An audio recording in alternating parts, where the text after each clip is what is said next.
ganun talaga. Ibig sabihin yan na importante yan.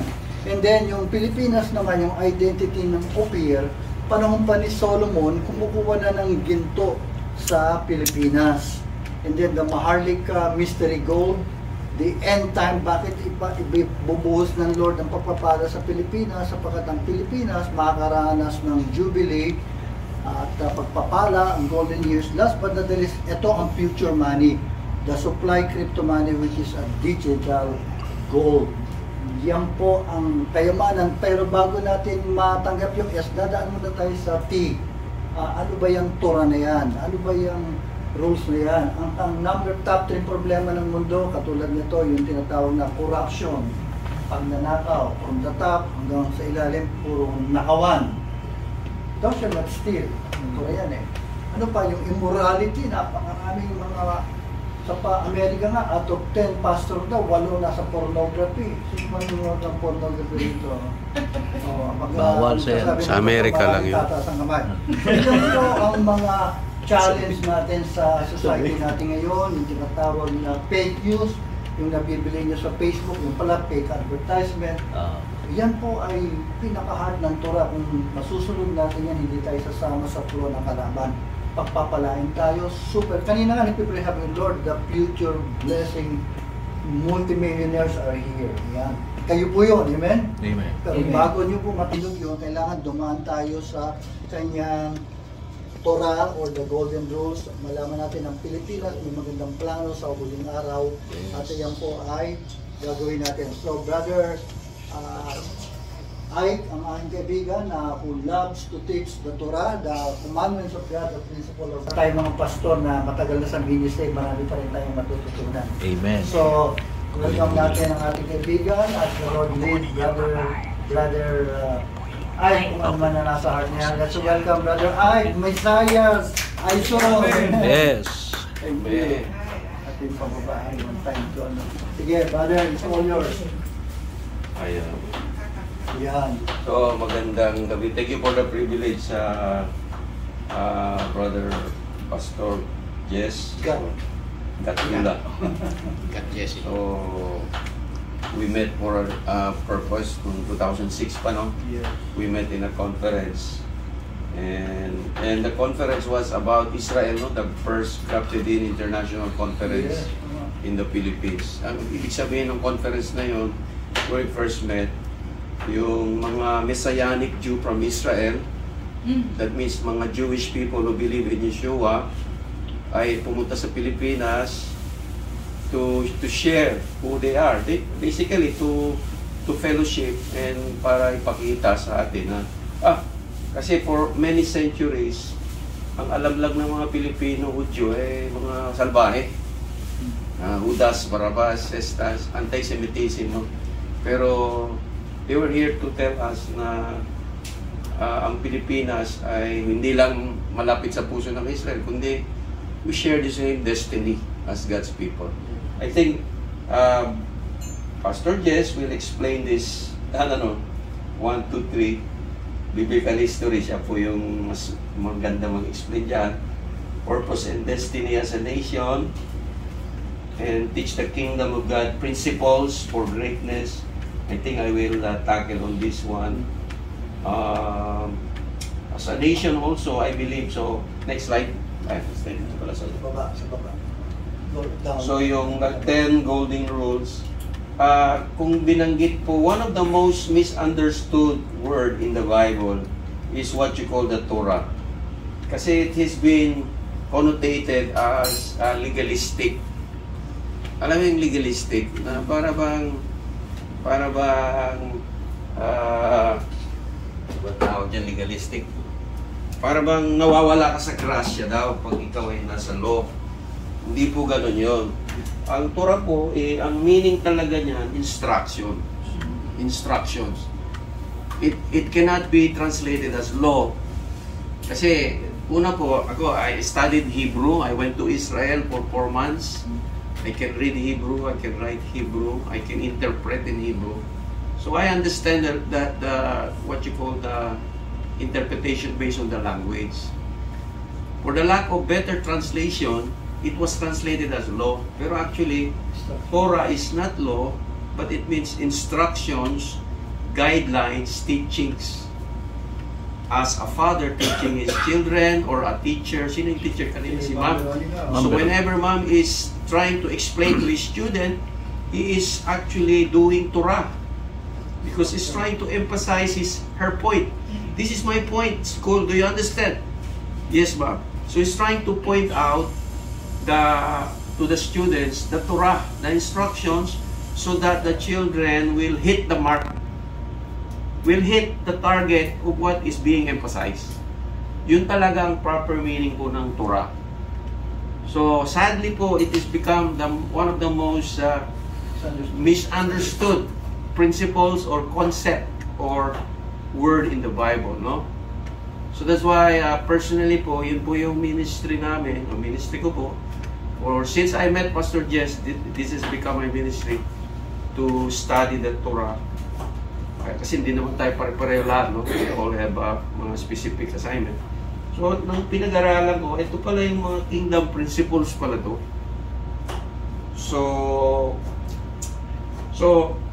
So kung ipasok natin dito yung maharlika, kumbaga, ito po yung kabanalan ng Diyos. Ito yung righteousness.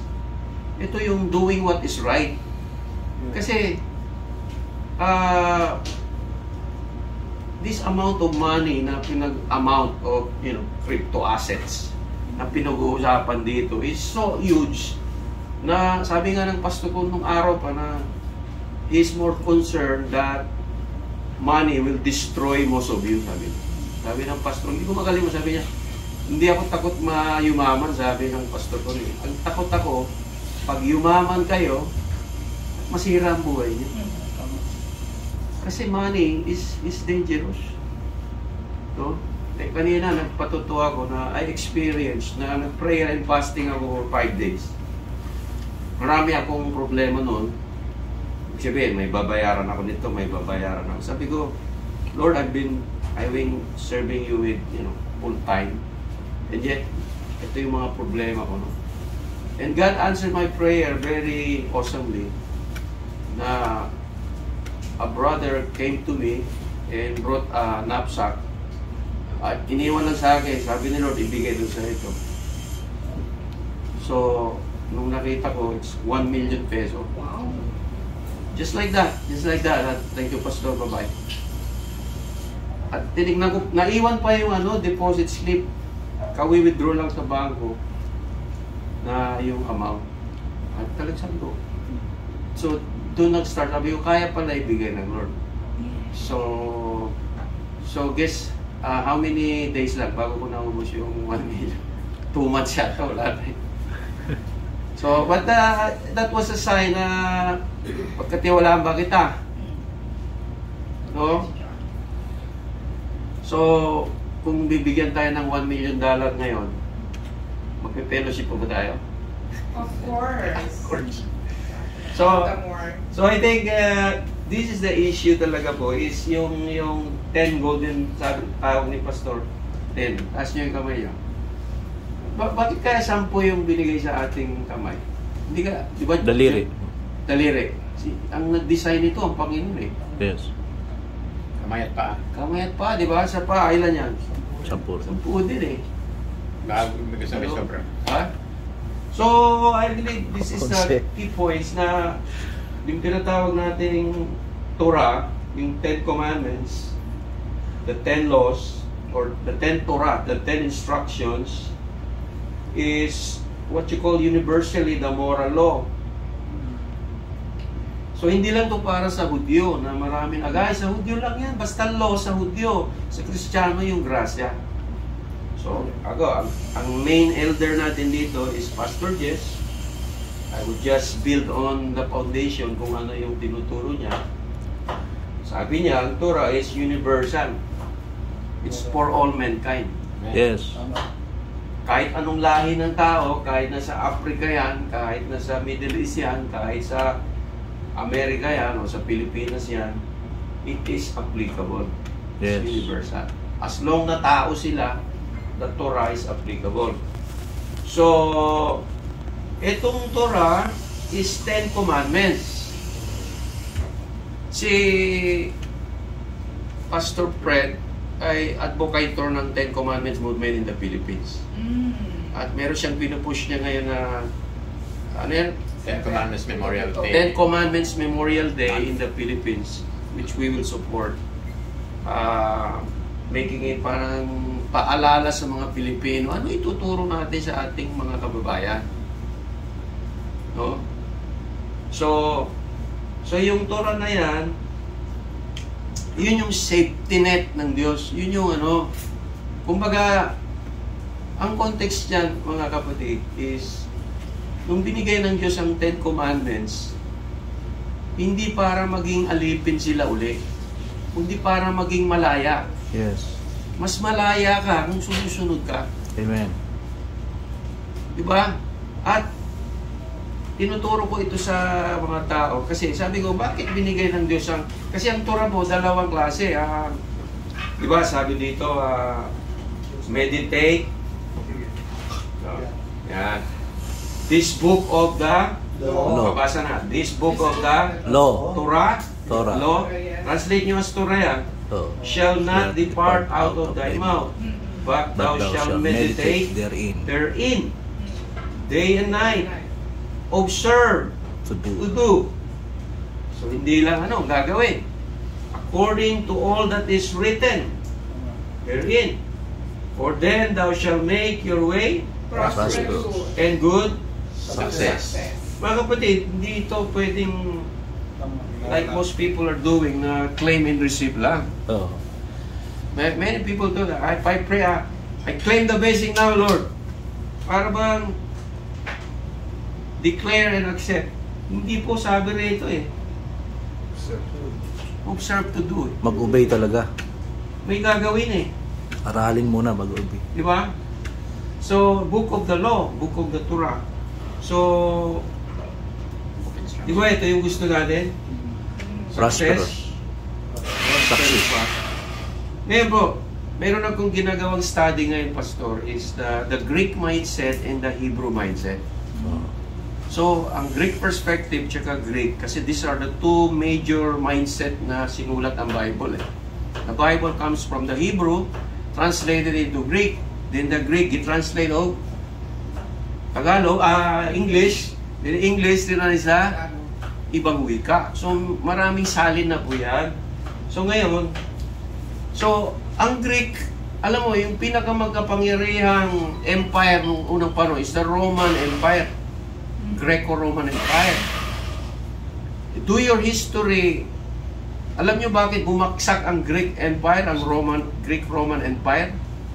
Immorality po. Ito po yung nangyayari ngayon sa Amerika. Na mayayaman, pero normal na lang sa kanila yung immoralidad. Ay sabi ng Diyos, it will not last long. So yung Torah po is, ito yung tinatawag na kingdom principles.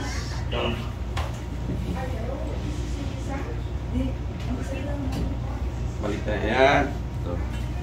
So yung sa objective po ng OMA, ang Torah is part of the kingdom Principles.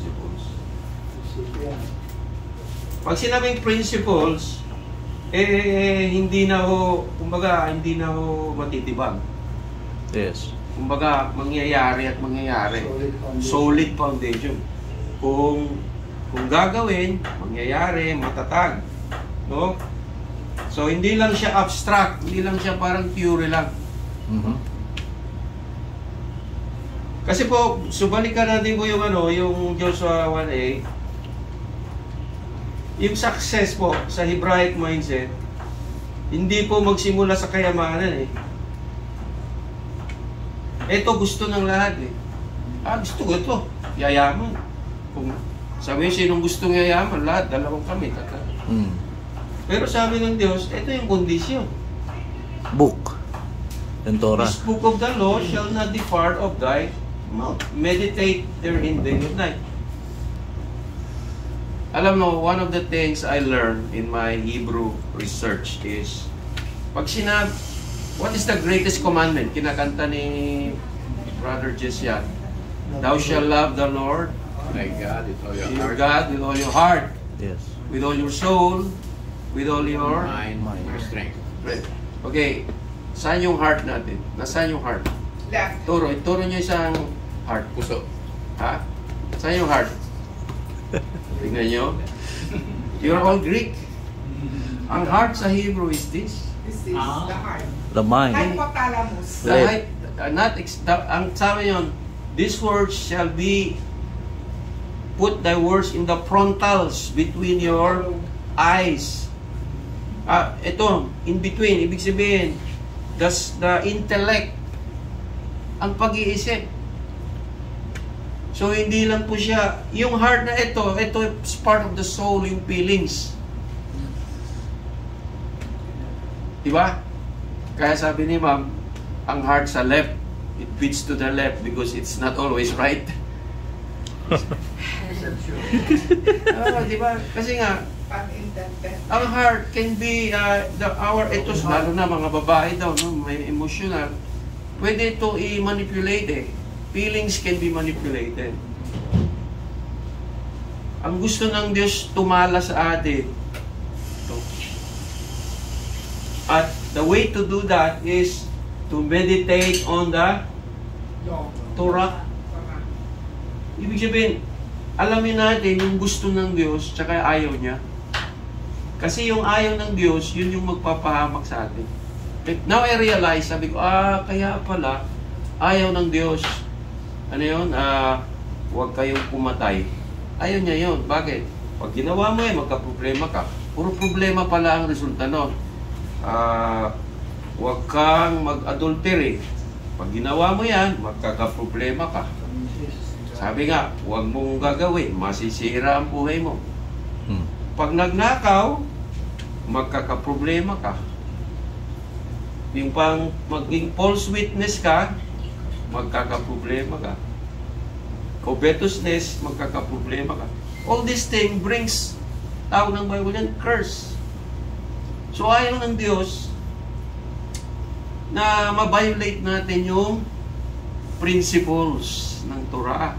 Yes. Kasi if we do, ibig sabihin, we violate yung moral integrity ng Diyos. It's His character.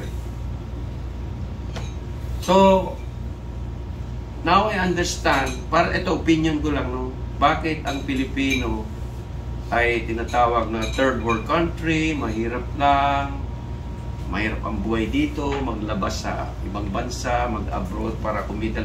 Lalo na when you go to the province, I do mission trips to Mindanao.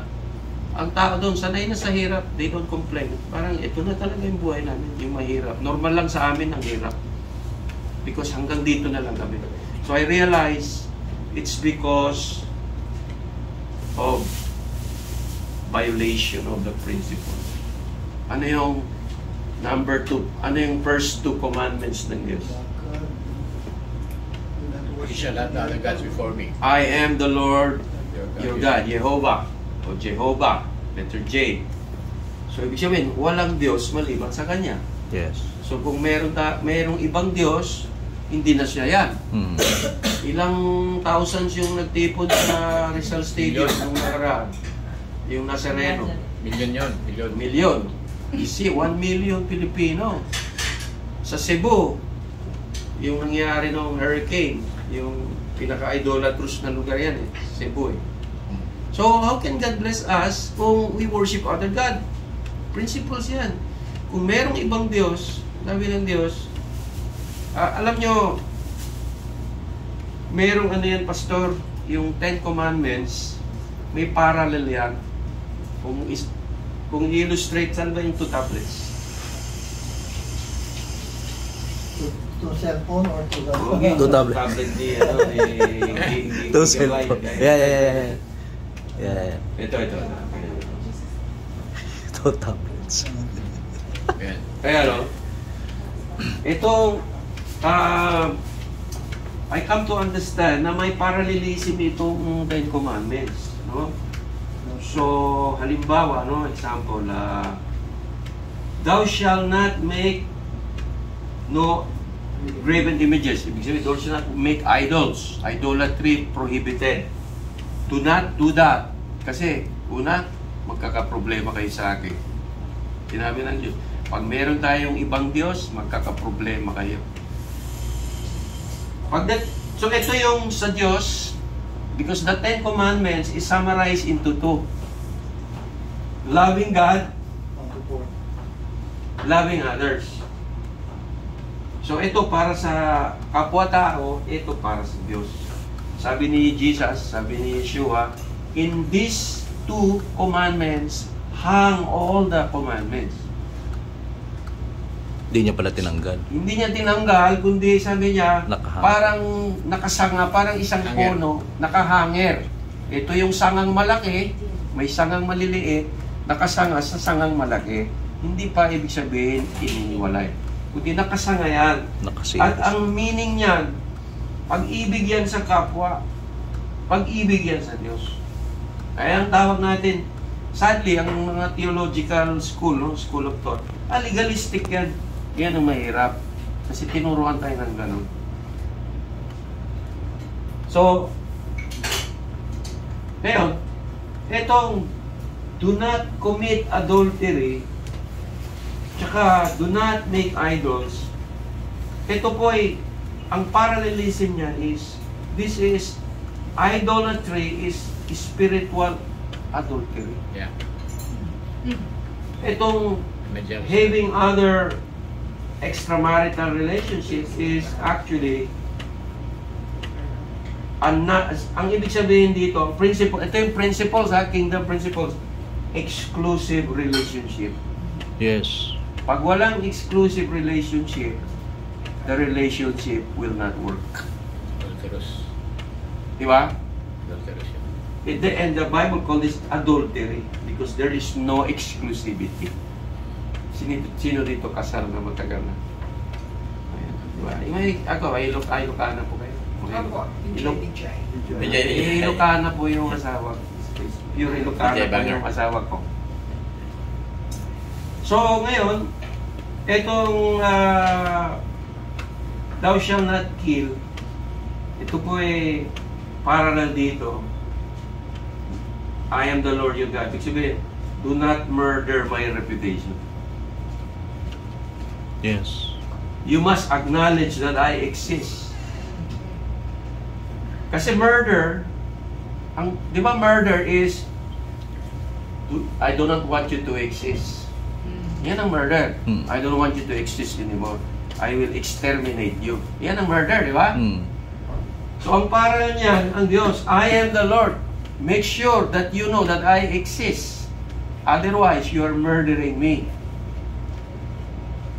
So, Yes. do not steal. Parallel, number 3. Do not take the name of the Lord God in vain. Ano ba yung steal? Nakaw. Respect others' property.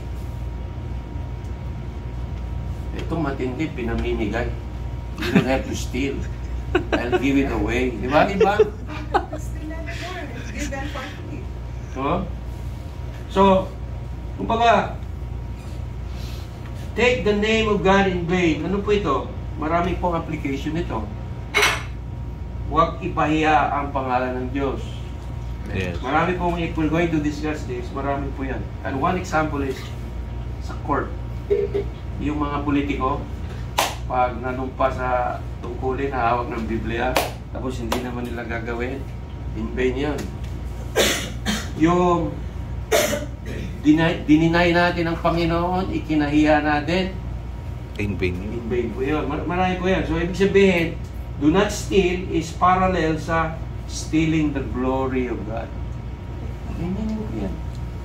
Kaya pala pinatay Do not siya. steal the glory due to Him. Pinatay si Herod. Oh. Ha? Inuod si Herod. Niya. Sinistil niya. Di ba? In glory. Okay. Do not bear false witness against your neighbor. Remember the Sabbath day. So, itong Sabbath day, explain ni Pastor Jess, I found this is very controversial kasi yun nga ang tawag natin legalistic ito. So I think theologically may differences tayo, no? Kasi ako, I believe in the literal observance of the Sabbath because bigyan ko kayo ng testimony, this is how God blessed me. The Sabbath. Alam ni Pastor Jess, when I started in the ministry, I have nothing. I only have faith and faith alone. I have no house, I have no car, I have nothing. Nag-rent lang po ako. Then I went to Israel in 2006. I saw how the Jews rest on the Sabbath. They rest.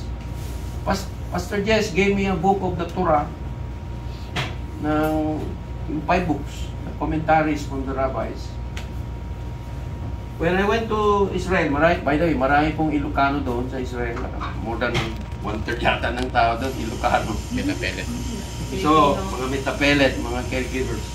Then, so I found out in Israel, they literally observe this. They rest on the Sabbath. And ganito, Friday night, ito 6 p.m., everybody should meet in their house with their families on Sabbath day. So, ibig sabihin, ito palang Sabbath day, Pastor, ang application ng mga Jew nito is family day. So, if every Filipino family will have this mindset, oh, it's Sabbath, it's family time, let's have dinner together, let's forgive one another, let's rest in the Lord. May blessing ba? Malaki. Malaki. Marami po ngayon broken family. Tanggal yung stress. Walang time na ngayon ang tao sa pamilya. Stress. Puro ganun eh. Tension. So but here, this is forced rest. Parang principle talaga. Pag sinabing principle, it's not just abstract. Hindi po siya theory. Pag sinabing principle, sigurado yan. Para bang susi na tama talaga ang sukat, mabubuksan mo yung pintuan. So mga kapatid, dito ko na-practice ang Sabbath. Noong 2006, dito, na-experience ko talaga yung, I can tell you my personal prosperity. Kasi real estate agent ako noon. Pero hindi ako nakakabenta ng mga property, condominium. Ang hirap magbenta. When I started to keep the Sabbath, Pastor, in my first year, all my expenses is covered na. Oh.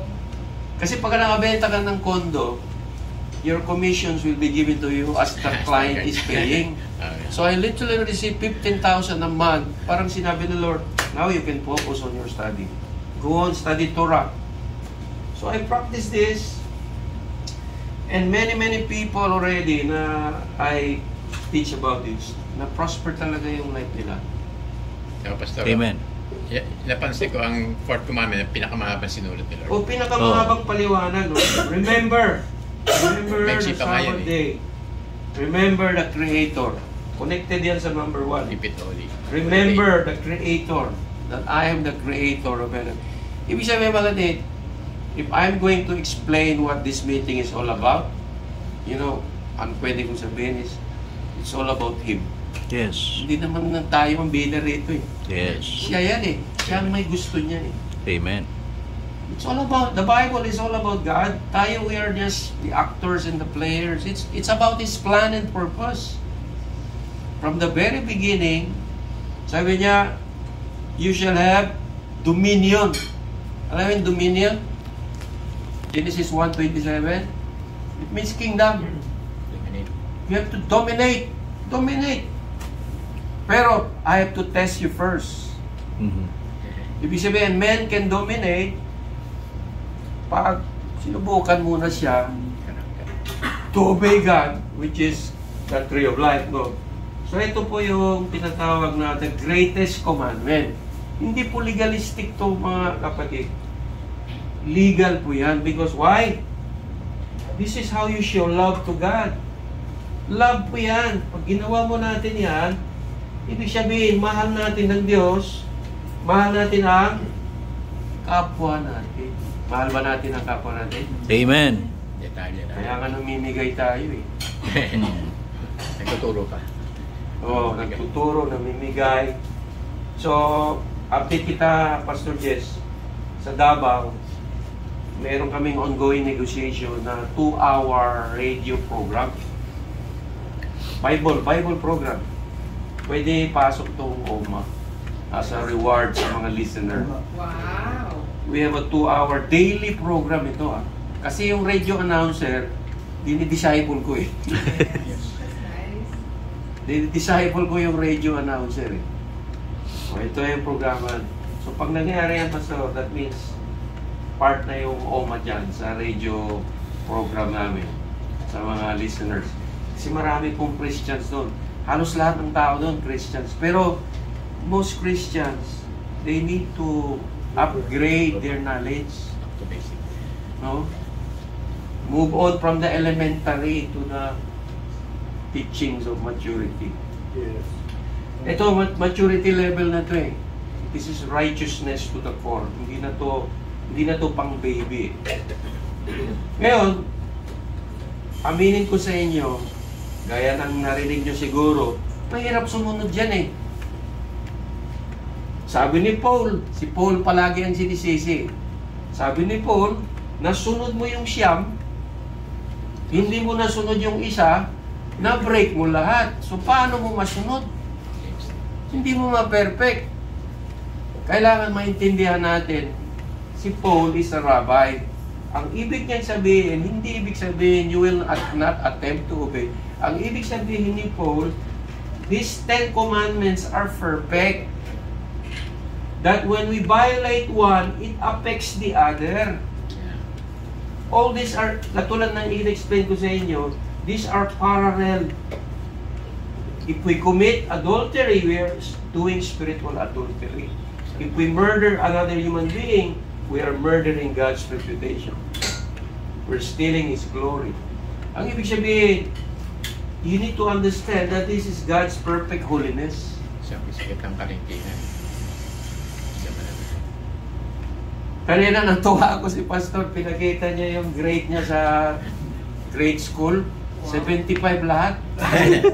Hindi sa akin yung sa internet, pero... Hindi pala sa iyo. Mataas niyo ako Sample lang.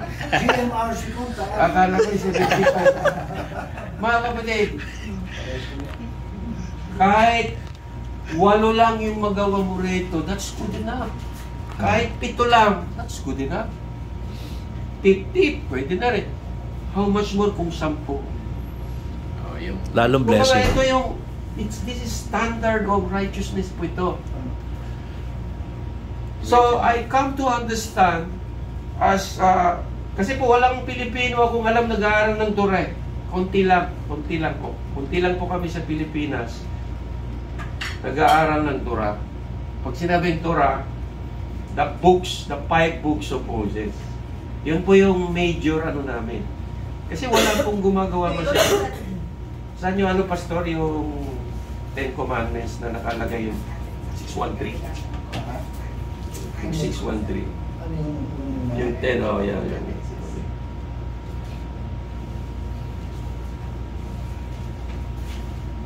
Okay. So, ibig sabihin po, yung 613, ito. Okay. Ibig sabihin, yung 10 Commandments sa Book of the Law, we're talking about success and prosperity, di ba? This Book of the Law shall not depart of thy mouth. Meditate. Yung mouth, pag sinabing mouth, pag-uusapan. Pag sinabing meditate, pag-iisipan. Pag sinabing gawin, kikilusan mo. This book of the law shall not depart of thy mouth, pag-uusapan. Shall meditate on it day and night, pag-iisipan. So that you'll be careful to do, gagawin mo. At magkaroon ka ng prosperity. So there's going to be prosperity here in Oma. No wonder, si Pastor Jess talaga in-appoint na spiritual director. Yes. Hallelujah. Because he's an advocator of the 10 Commandments. Amen. Si Pastor Jess, ako din. No? And many of our friends in the Christian circle sa Manila ay mga advocates niyan. Kaya nga ang ating time, binless tayo talaga ni Lord. Nag-expound na tayo through third gear kay Sister Veronica, kay Bishop Dante. Pero itong standard natin, dahil talagang makakaroon ng outpouring of blessing, ano? Pag hindi natin natutunan yung basic commandments, pagmamahal sa Diyos, sa kapwa, mahirap tayo rin ang mahirapan. Parang traffic rules parang nag-go ka sa red, lalo kang madidisgrasya. So, I pray na talagang very, very nice ang paka-explain ng ating kapatid. So, ito ang pinaka-standard natin for success. Sapagkat ibubuhusan ng Lord talaga yung kanyang grasya at yung kanyang pagpapala sa atin. So, in conclusion, Pastor, sige po. So, in conclusion, yung Torah na yan ang constitution sa Yes. kingdom ng Diyos. Yes. Kumbaga, yun po yung tinatawag na yun yung pong table of contents. Tapos yung, kung tingnan nyo yung Philippine Constitution, merong Section 3, Subsection, Article 1, 2, 3. Sabi dito, lahat ng commandments na yan napapaloob dyan. So huwag kayong matakot. There are 613 commandments summarized into 10. And the 10 is summarized into 2.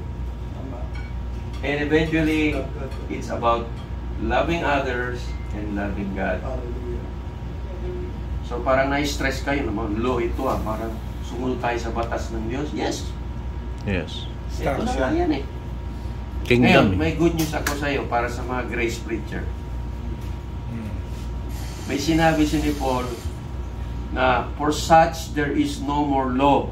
Mhm. Yung kanina, when you have the fruit of the Holy Spirit, love, peace, joy, mercy, long-suffering, goodness, faith, control. self-control, for such there is no more law. Ngayon, kasasabi lang natin, kailangan sumunod, bakit wala na? Ang ibig sabihin lang ni Paul, pag punong-puno ka ng Holy Spirit, that is the essence of God's law. Kasi hindi mo na gagawin kung mahal mo yung kapwa mo. At Diyos. In fact, Rabbi Yeshua, Jesus, sabi niya, the golden rule is, do not do unto others. Do unto others what you want others to do unto you. Diba? Treat others the way you want to be treated. So, pupunta ka sa isang lugar, wala kang kinatatakutan. Ako, nagmi-mission ako sa Davao, Muslim area, bundok, kahit 3 lang kami, wala kaming dalang baril, wala. Ang dahilan ko, pagdala mo pag-ibig ng Diyos, alam ng tao yan. Maramdaman nila yan na mabuting tao yan.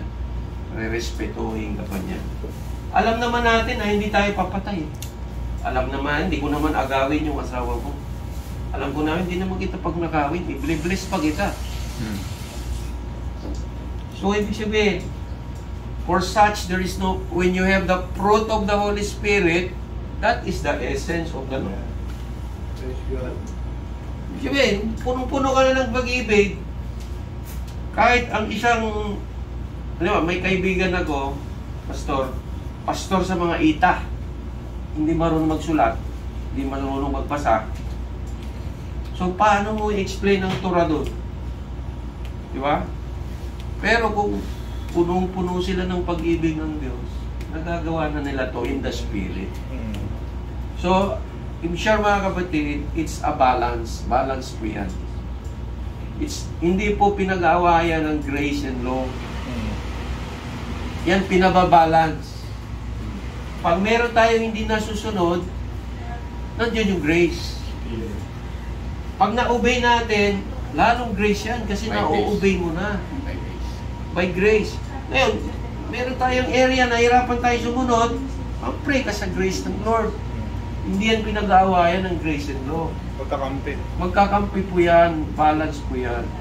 At sinabi po yan sa John chapter 1 na grace and truth. Yes. The law comes from Moses, grace and truth comes to Jesus Christ. Hindi po sila magkaaway. Magkakampi po yan. Amen. Amen? Parang mag-asawa, Mr. Law, Mrs. Grace. Ayun, Mrs. Grace na Mr. Law, Mrs. Grace. So, I don't want to take much of your time. Thank you po. God bless. Amen. Amen.